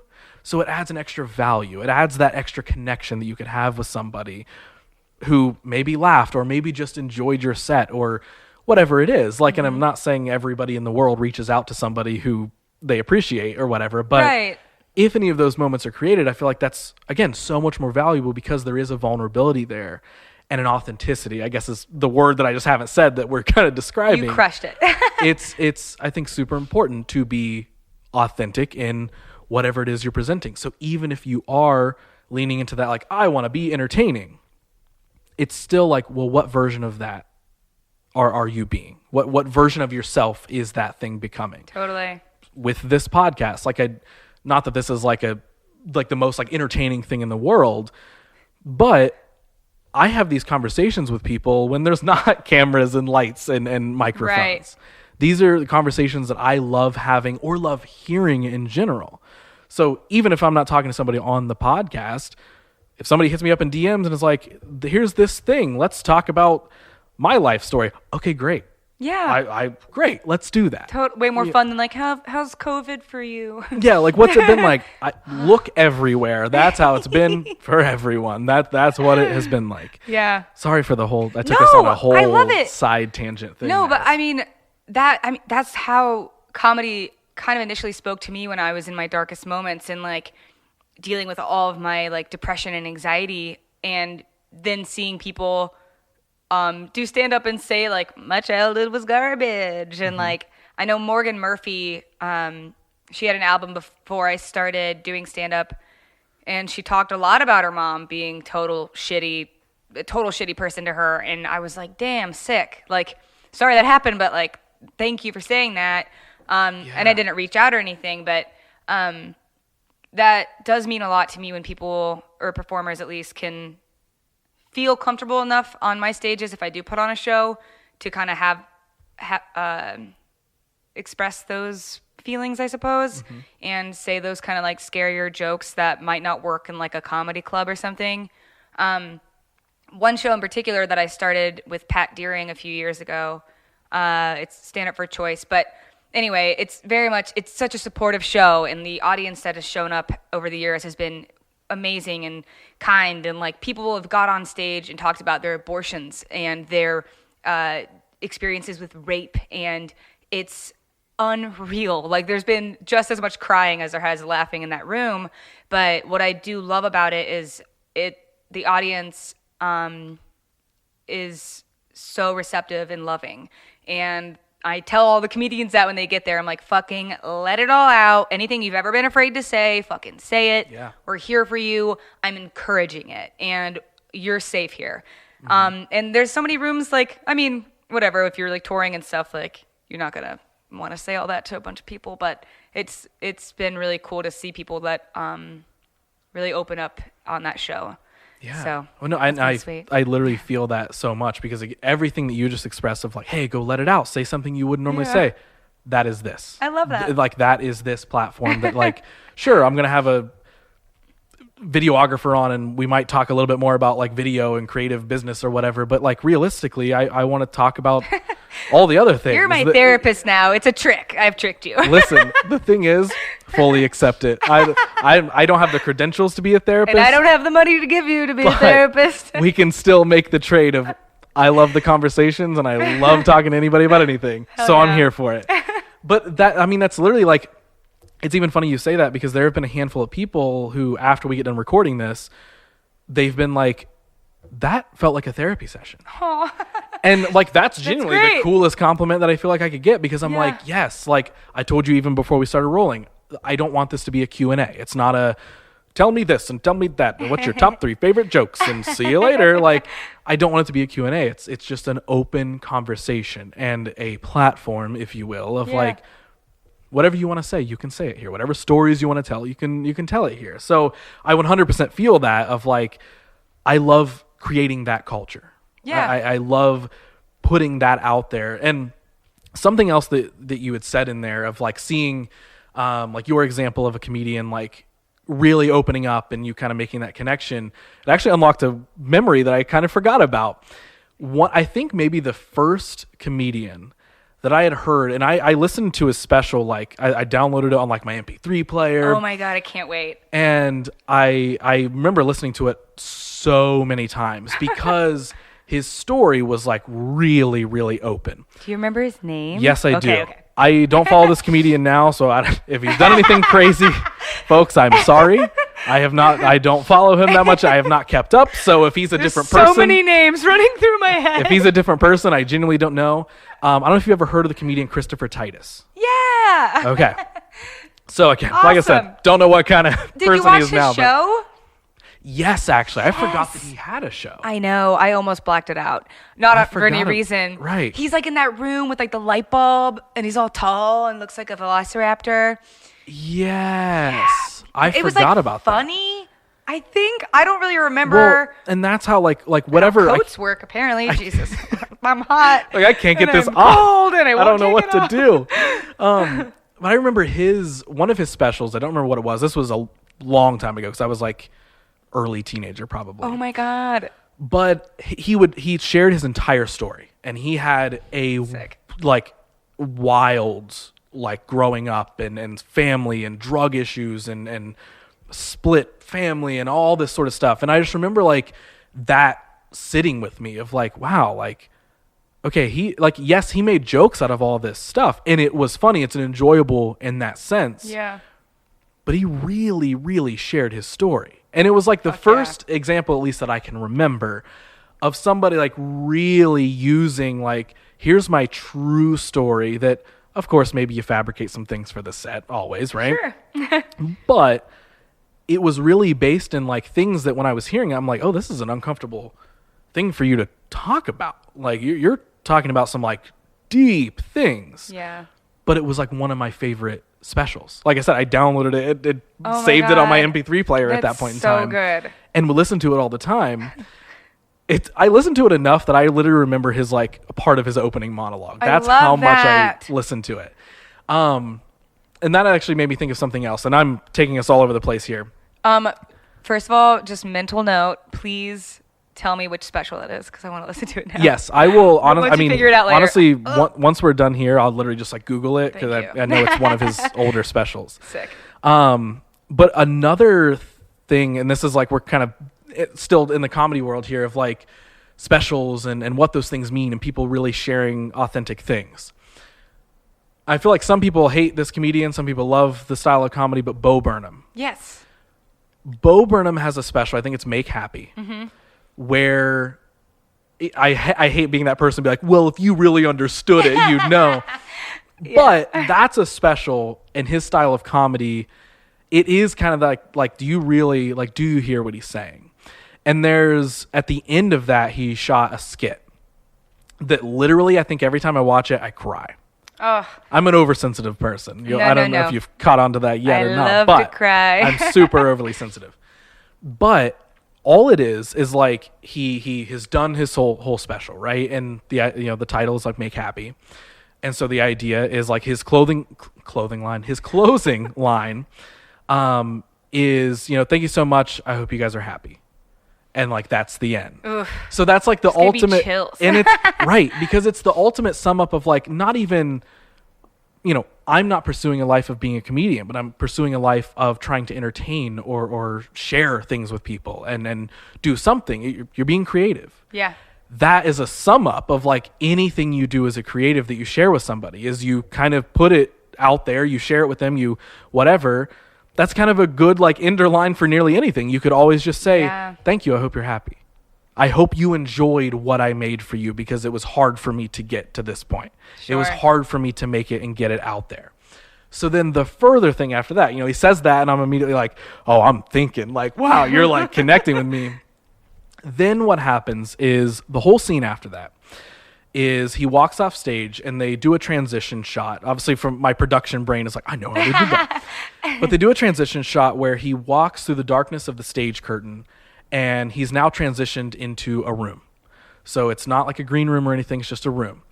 And he doesn't do anything else. He walks straight over to his keyboard and starts playing like one last like slow song. And then, so he immediately like is playing the piano again and all this sort of stuff. Then he kind of takes a break. And then he gets up, and now we're actually like in a what I would imagine is some sort of a garage that was genuinely built for him at his parents' house. He opens up a door, and you see the shot through the doorway. He's in his mom's backyard. And he walks up onto his back porch, and his mom comes out with her dog and greets him, and they give a big hug and all this sort of stuff. And, as music plays us into the credits, and he goes into the house. Yeah. All of that, every time I see it, makes me cry, because what that says to me is it's showing that the work as a creative never ends. And just like you said earlier, sometimes you can never really be off. You can't really turn off. Your brain's always working. Yeah. So he physically represented that of he finished his show and immediately went back to work. And then it brings it full circle of just like just like the heartwarming thing of he's in probably a place that he has written a lot of this stuff in his parents' backyard. That's so sweet. So he just did this whole cool special. He's a cool guy on a stage making all these silly jokes, writing songs. Then you see him break away from that and just go be happy to see his mom and go inside the house. Yeah. And like that whole scene, like, and I've watched that special so many times. Just you describing it gave me chills twice. and that's like, because I'm just like, it is a powerful ending to a special. It's a powerful anything. It could be in anything. Yeah. It doesn't have to be a comedian's stand-up special.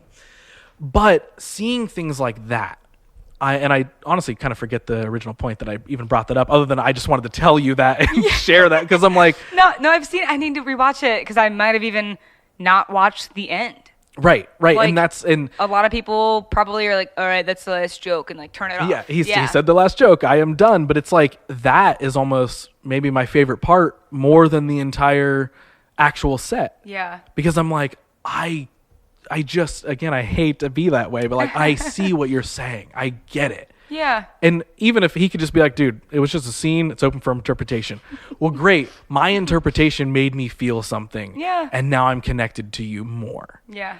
And just trying to kind of wrap it back up and catch us up here is like, that is like, I just feel like there's so many things like that are so many deeper levels, specifically talking obviously in comedy, that I feel like maybe a lot of people don't pay attention to.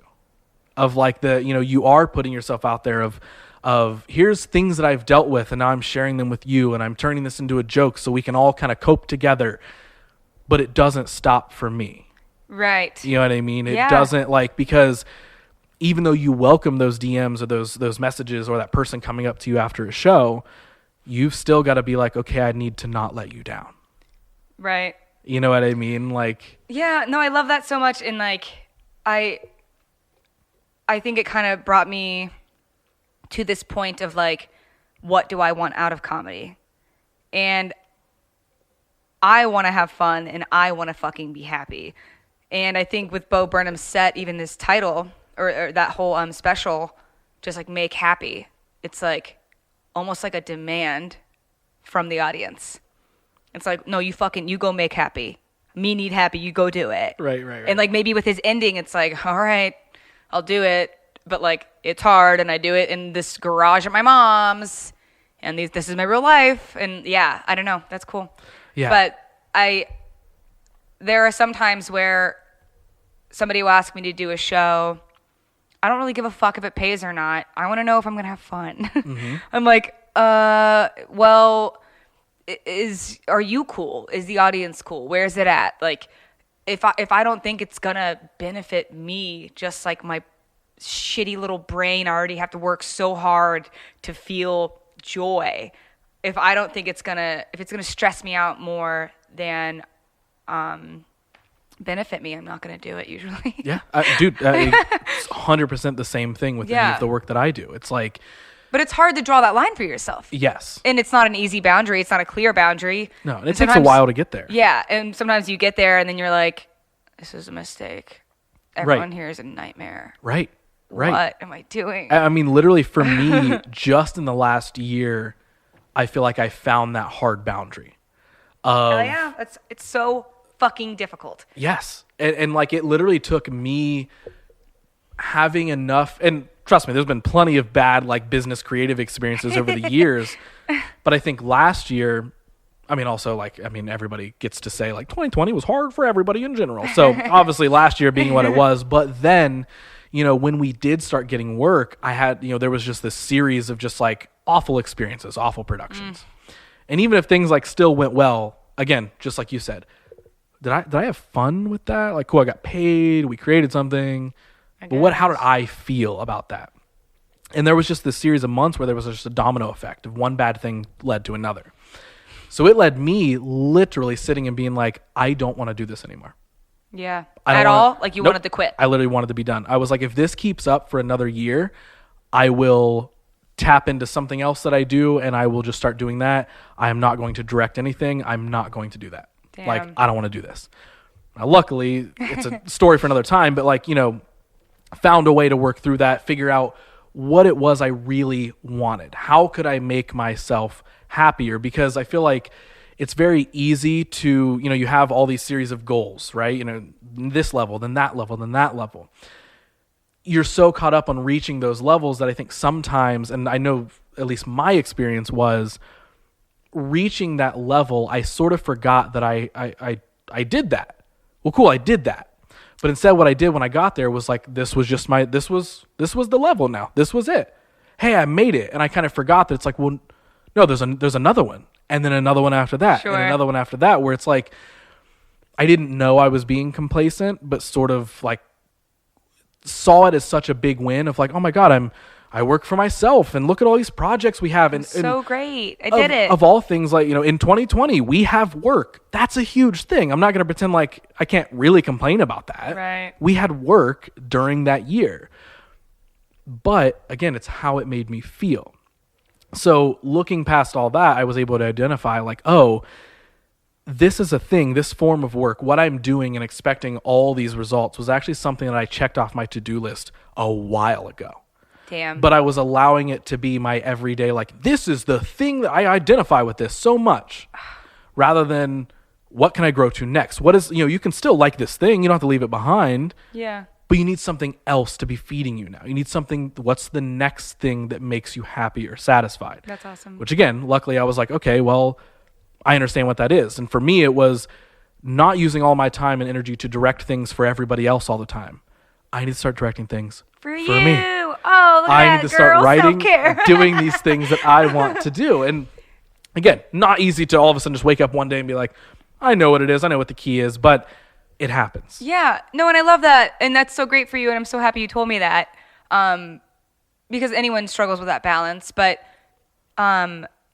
at least for you, like, I think that's what makes a good creative, in my opinion, is like, you're not just, I think you still need to do those things for yourself in order to serve others well, because you need to keep inspiring yourself from like within. And I don't know, that sounds really stupid, but like, I could say yes to every fucking gig and just work at like the same bars over and over again, and like they'll really like me, but I'm not gonna get out of like the state doing that. You know what I mean? Like, I don't know. And I just see like there's some friends that take on jobs that it just makes them feel busy and look busy, and that's cool. But I think one thing I just stick to in life in general is quality over quantity.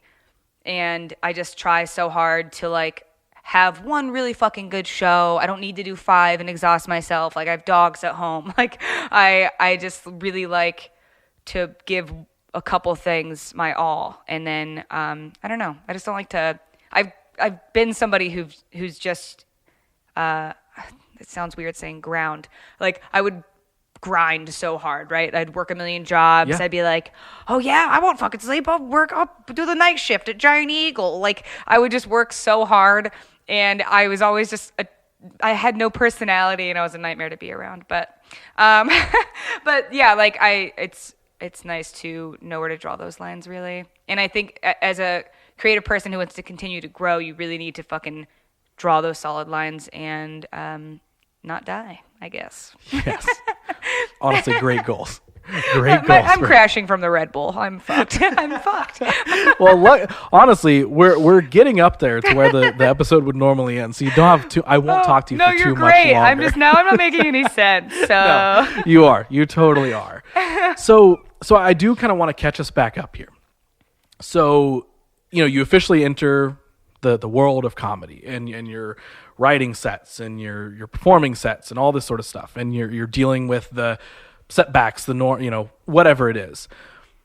What has, and I guess you could even sum it up, you can dig into whatever you want, but like I'm interested to hear, like, how did you find the balance of the personal life problems with this new challenge of like, I want to be a comedian, this is where I find happiness, but these things in my real life, boyfriends, whatever it is, are taking happiness away from me. It's making it so much harder. It's whatever it is.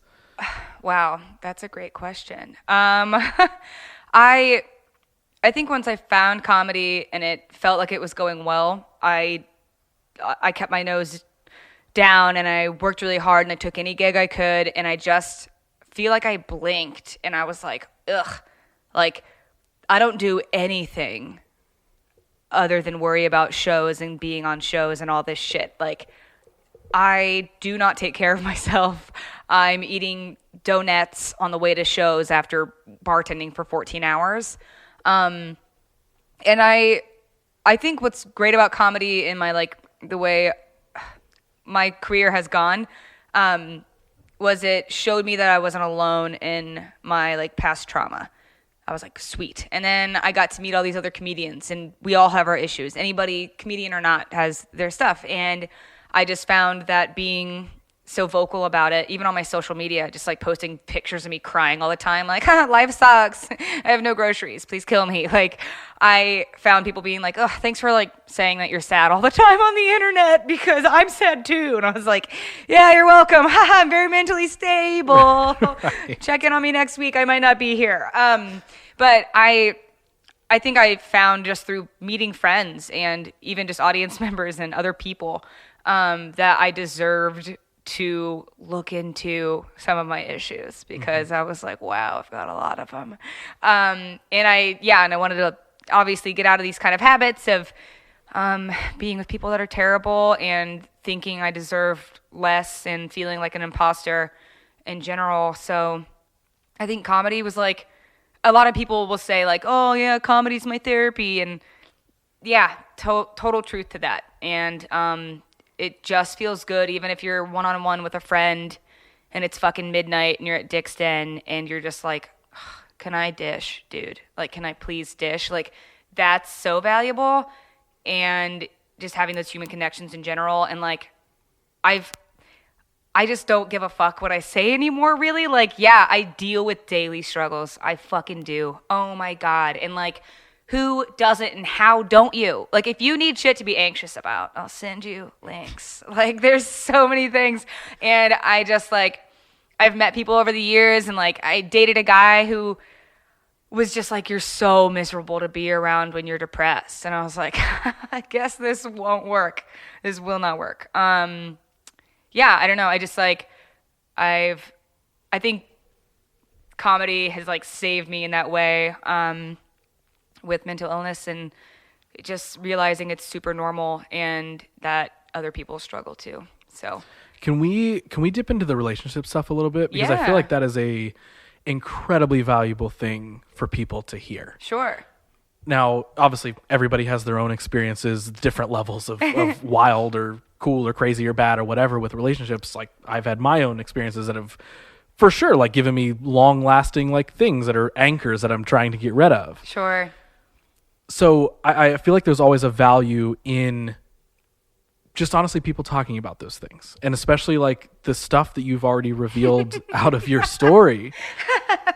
Again, whatever you want to talk about, but like lead me through like what, not only getting through those things, but leaving at least the physical relationship. Of course, you know, there's always going to be the mental anchors that you know are going to carry on sometimes, but you know, getting through and like leaving those things behind, because I feel like that just takes so much strength.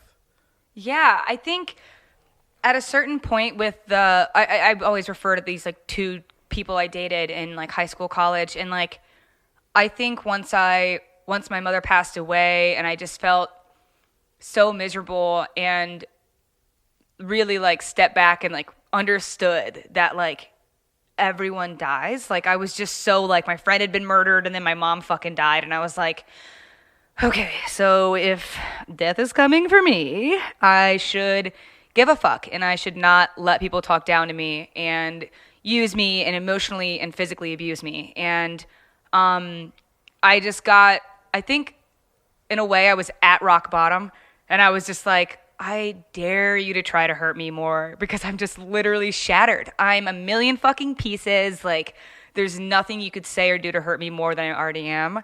And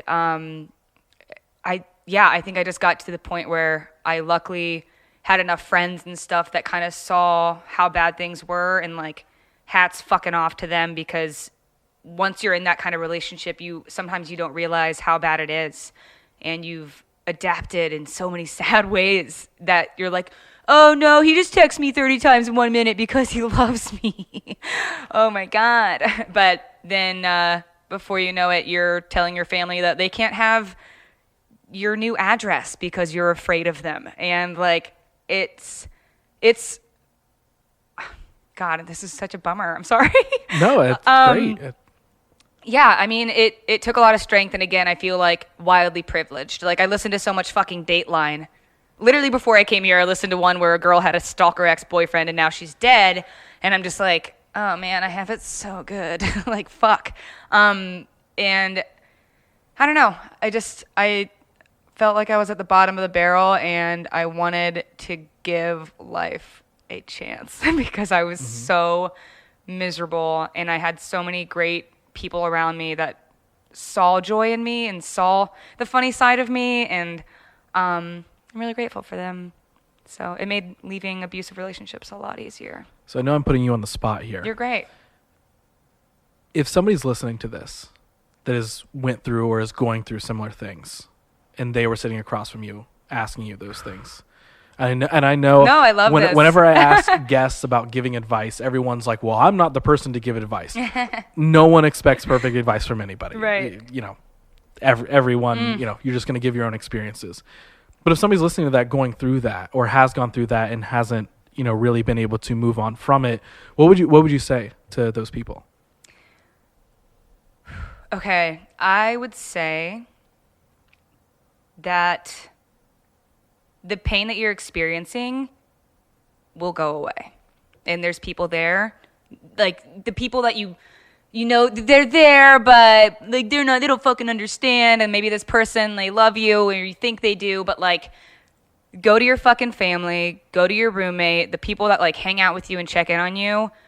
They're gonna keep showing up, and they really wish you the best. And just do not get trapped in that cycle. And if you see any of the warning signs, just read up on that shit. Don't be ashamed. Look it up and like reach out to those people. Make the phone calls. I've called those abuse lines before. Fucking life-saving. Like they're there for a reason, and they are so wonderful and helpful.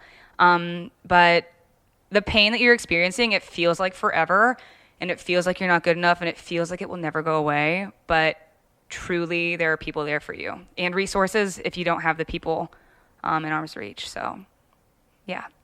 Thank you. Hell you yeah. for sharing Thank that. you. I Thanks for appreciate asking. that. Sorry for putting you on the spot. That felt good. So, last couple things. Yes. Where do you want to go with comedy? Like, is it, is it like, and this isn't like where do you see yourself in a couple of years sort of thing, but like what's the goal? Is it like, I love stand-up and I want to do stand-up, and when tours and live shows are a thing again, like I want to jump into it. Do you want to delve more into like writing, and do you want to be a writer for comedy things or anything really? Or I want my own sketch show at some point. Like what does that look like? Gosh, okay, so I get so excited about the idea of sketching things.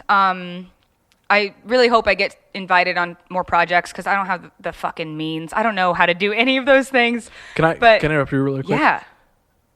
Do you want to be a part of things that I do at some point? Yeah, please. Is that door open for me to I live down the street. come Let's to you and go. Okay, yeah. great. Oh my God. I just wanted to ask you that right now because you're like, I want to be involved in more things, and I'm like, I want to make more comedy things and God. feed into that side of me more. And I Love already it. do the production thing, so I want to make that happen. You have skills I'll never understand. Thank you. As do you. And I want us to now collaborate on this Fuck thing. yeah. Sorry I interrupted you. Not at all. That's awesome. I love stand-up so much, but I also love watching people do great at stand-up. And that's been a lot of the joy I've found in producing shows over the past handful of years. Like Stand Up for Choice and Growling Gremlin, and collaborated on a bunch of other ones with friends, and just finding that kick-ass audience in that awesome venue that they value that you're bringing entertainment, and they trust that you know what you're doing. It's so fun for me. I love picking out the lineups. I love uplifting marginalized comedians because I think just as a white woman, I don't feel represented on a lot of shows that I go see. And I can only imagine if a black woman was in the crowd. Jesus Christ. So I try really hard to reach out to these comedians that, if they do get spaces, they probably aren't as respected, or they might not get headlining spots. So I've tried really hard to build those spaces for my marginalized friends and comedians, and I've had a great time doing it. And I've met so many great people, and it's really fun when you have the option to make your own space instead of just going to spaces and every other time getting shit on or just not feeling valued or important. Even if they can't pay you, like just a genuine handshake and like, we appreciate your time means so much. And I don't think other people realize that. Mm-hmm. There's sometimes I'm on a show, I'm like, you've put on shows before? Right. We're in a toilet.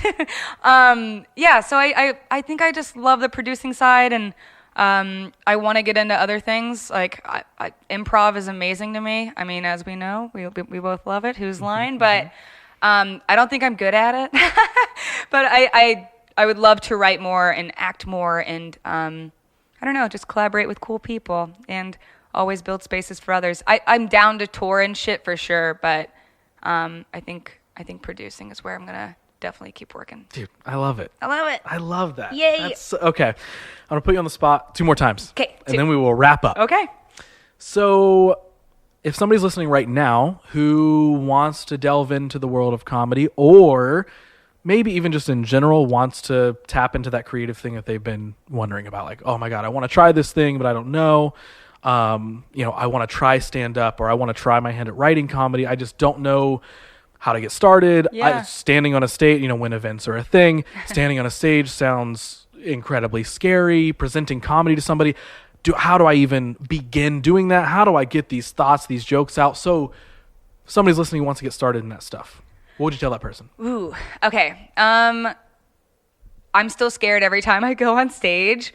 And I know it's been a while, but I'm just remember why you're doing it. I think realizing that you're doing it for yourself and don't feel like an imposter. Everyone, like, just do it. It's so fun. And don't take it too seriously. That's such boring advice. Oh my God. So really what I wanted to get to with this was one thing a comic told me before a set once that I always think about just in daily life. Like sometimes I'm at Kroger and maybe I'm a little too high in the produce section. Okay. But like this helps me before every single fucking show if I'm losing it. He walked up to me and he said, nobody has any idea that you have no idea what you're doing. And I was like, oh my God, taking that to the grave. So that's very helpful for me. But stand-up is crazy, and it can be storytelling, it can be one-liners, it can be both. Who fucking cares? Just do what's fun for you. And I think one thing that helped me when I started was going to open mics and watching people eat spoonfuls of rocks and dirt just repeatedly. It's like, oh, it's okay. Everyone's going to bomb and it's fine and it's kind of funny when you do. So yeah. Love it. Get up there and have fun. Last thing. Yes. This is the big thinker that I throw on everybody at the end of the episode. Actually, first, is there anything you're like, dude, we didn't even get to this part of the story? Like, is there a thing that you're like, we would be really missing something if we didn't talk about this thing? Because we jumped all over the place of like this and that and that. And from one trauma lily pad to the next. Is there anything that you're like, dude, you know what? Like, I would feel wrong if we didn't talk about this thing on this podcast. Like, are we missing anything? Oh, I couldn't possibly make the listeners more sad, could I? No, I'm good. Cool. I just want to make, I know it's always like a thing where like, I don't know. I'm just always like, did we talk about everything that you want to talk about? Like, I guess what I'll say is I swear I try to be funny when I'm on stage. I guess there's that. I think it's great. Oh my God. Okay, so I'll go ahead and I'm going to drop the final bombshell on you, okay? Cool. So, right now, I want you to pretend that everyone, everywhere, that I'm talking everybody, is listening to you right now. So you've got a mic that is connected to everyone in the world. Oh my God. What do you want to share with them? What do you want to say to everyone? Oh my God. I told you it was a bombshell. That's pretty big. I was like, I've already said so many things. Wow.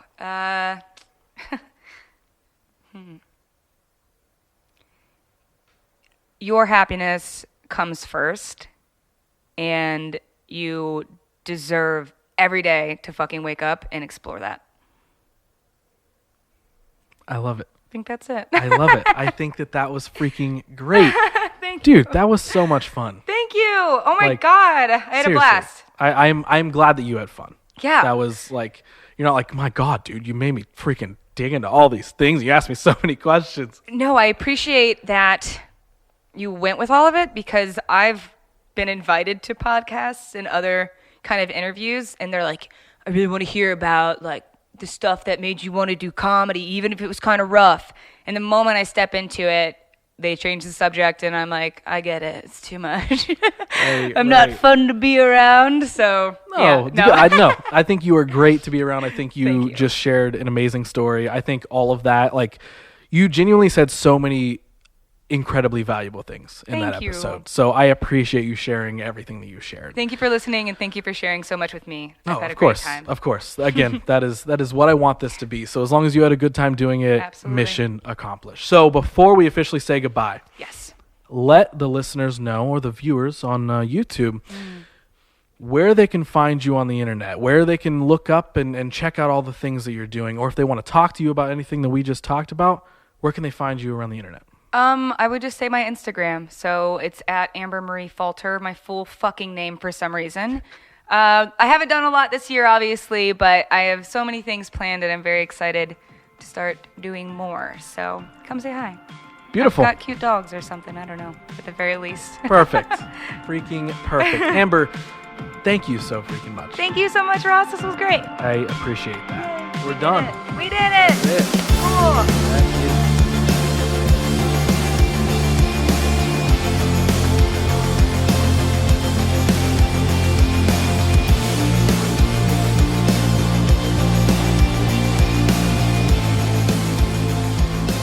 Okay, once again, a big thanks to Amber for sharing like she did. I seriously appreciate it every time someone comes on this show and really tells all. Not just because it's a podcast, but because I think these sort of conversations are very important to be having more often. And I love when I can really get to know someone, honestly, and make new friendships out of it. Dare I say that at some point in my future, if I make more, comedy content, you'll see Amber being a part of it in some way. I would love to see that happen. So officially, before we wrap up, you can skip past this and close the episode if you want, but if you do keep listening to this last little bit, this is my last bit of reminders for you to please, if you have not already, jump over to iTunes or your podcast app of choice, hit that subscribe button, do the same with the follow button on Spotify, and now remember, if you want to watch these episodes right when they drop, you can smash the subscribe button over on YouTube, on my personal YouTube channel. That's youtube.com/Ross Theisen. You'll find these full episodes as well as the 50-minute Fridays all in one place right there. Also, leave a rating and review if you like this show in any way at all. It truly helps grow these things more than you may know. I seriously mean that. So please do it if you have a couple of minutes. Jump over to iTunes, leave a rating and review. And honestly, if you don't want to do any of that, well, one last thing, I will question, honestly, if you even like the show, if you don't want to do any of that. But I would ask you to simply tell someone about the show if you don't want to do any of those other things. When that friend comes up to you and they say, hey, I'm bored, you got any good podcast recommendations? You can tell them about the yellow one, and that would be pretty awesome. So that's it. There's all the plugs and promotions. Follow us online at WYDHpod. That will do it. That's it. Another episode in the books, and I'll be back the Monday after next with a brand new story that you've never heard before.